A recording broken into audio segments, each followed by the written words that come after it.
Sir, Delhi सरकार ने एक फैसला लिया है कि सुंदरकांड और हनुमान चालीसा पढ़ाया जाएगा दिल्ली के स्कूल्स के अंदर, और कई लोग इससे इस्तेमाल भी कर रहे हैं, बात मुस्लिमों की तरफ से उसकी मुखालफत भी हो रही है। आप इस फैसले को कैसे देखते हैं? ये बिल्कुल गलत फैसला है।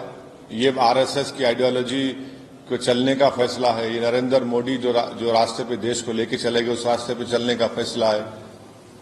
आप बताइए, कोई ये दिल्ली का चीफ मिनिस्टर, वजीर आला, मुख्यमंत्री, उनकी कैबिनेट ये फैसला लेती है। कोई कहता है कि सरयू नदी के पास जमा हो जाओ, कोई कहता है कि हमारे सदर जमहूरिया या राष्ट्रपति को नासिक बुलाया जाए। आप ये हरकतें करके आप बीजेपी को रोकेंगे 2024 में, और इल्जाम मुझ पे लगाते हैं। आप खुद कर रहे हैं कॉम्पिटिटिव हिंदुत्व की पॉलिटिक्स, और आप रास्ता फराहम कर रहे हैं उन तमाम हिंदुत्व की आइडियोलॉजी के जहन रखने वालों को कामयाबी का। फिर फर्क दिखाइए ना, आप में उनमें फर्क क्या है? आइडियोलॉजी का फर्क तो दिखाइए, आप वो नहीं दिखा पाते हैं आप लोग। कई मजहबी कार्यक्रम लेकर आप बात करें, मुसलमान शादी कर रहे हैं, नौजवानों मंदिरों को आबाद रखो, 5 वक्त की नमाज पढ़ो।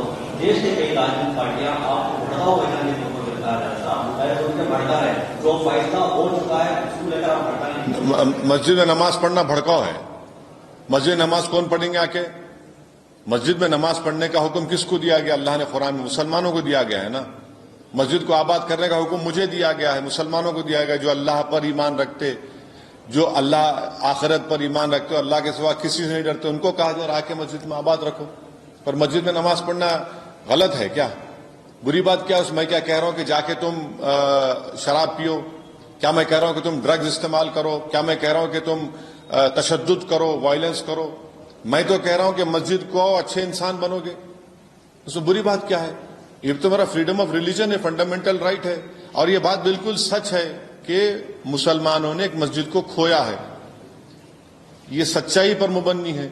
अगर जीबी पंत जब मुख्यमंत्री वजीर आला थे, अगर वो मूर्तियों को निकाल देते तो क्या आज का दिन देखना पड़ता हमको? क्या 1986 में अगर ताले नहीं खोले जाते, बगैर मुसलमानों सुने, तो क्या आज का दिन देखना पड़ता हमको? अगर सुप्रीम कोर्ट में जाकर ये तमाम बीजेपी, आरएसएस, विश्व हिंदू परिषद जो सुप्रीम कोर्ट को लिख कर दिए थे कि हम मस्जिद को हाथ नहीं लगाएंगे, अगर हाथ नहीं लगाए तो आज दिन देखना पड़ता। अगर मस्जिद शहीद नहीं होती तो क्या फैसला क्या आता बताइए? यकीनन सुप्रीम कोर्ट का फैसला, हम उसकी इज्जत करते हैं। और सुप्रीम कोर्ट ने यह भी कहा कि मंदिर तोड़कर मस्जिद नहीं बनाई गई थी।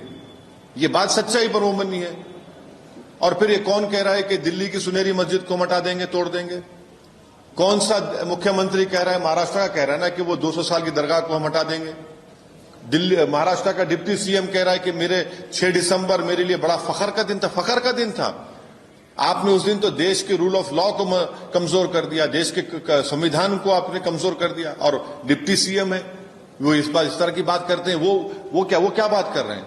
उस पर कोई बोलने वाला नहीं है। ये दिल्ली की सरकार इस तरह का फैसला लेती है कि हम एक समुदाय के रिलीजियस टेक्स्ट को पढ़ाएंगे, स्कूल में पढ़ाएंगे, अस्पतालों में पढ़ाएंगे, इसलिए इससे आप मुकाबला करेंगे बीजेपी का, नरेंद्र मोदी का।